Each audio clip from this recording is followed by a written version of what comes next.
Hey everybody, John Huber here. Looking into the situation in Texas, where the Houston Independent School District is getting into some trouble because they are allegedly suspending homeless students.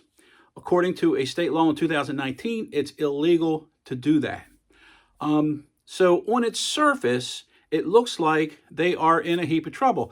But when you dig a little deep, as usual, there's more to this story.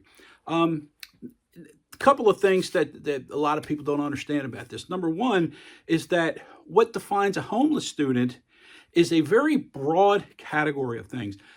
Kids who are, just don't have, technically the definition is the kids who do not have a permanent nighttime residence.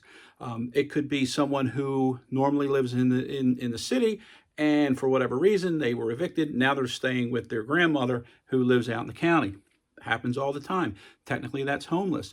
And unfortunately, there are a lot of folks out there who take advantage of that because they want to go to a certain school. So what they do is they move in with their grandmother, or their aunt or their uncle or their really good friends or whatever. And then they say, well, this is where we're living now. And they end up being classified as homeless. So that's one thing. So the word homeless doesn't always mean what everybody thinks it means. The other thing is sometimes students would be suspended at one point of the year when later in the year they become homeless. And now, because of a little bit of a lack of accurate data on their part, it kind of registers them as a homeless suspension. And the opposite. Sometimes the school might not know that the student could be classified as homeless. And then it turns out later they get classified as homeless. And then that goes into the record as well. So there's a lot of problems down there. Nobody wants to suspend homeless students. But schools face a struggle with this. Why? Because what happens if the homeless kid just flat out refuses to follow directions? The example they gave, they said that this kid was suspended. One kid in particular they use as an example. And they say he was suspended because he refused to, or he did not have the proper backpack. They wanted clear backpacks for safety reasons.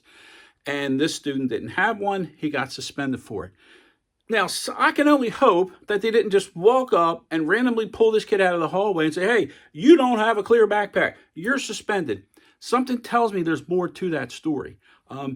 But even if there's not, what do you do in a situation like this where a kid's in your school and just flat out says, I'm not doing it?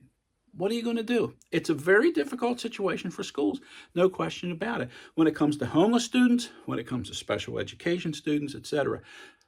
Sometimes the media and the folks on social media want to make it look like these are these wonderful, loving, rule-following, God-fearing students, when that's not always the case. And when that happens, what do you do as a school? So anyway, keep your eye on this Texas situation.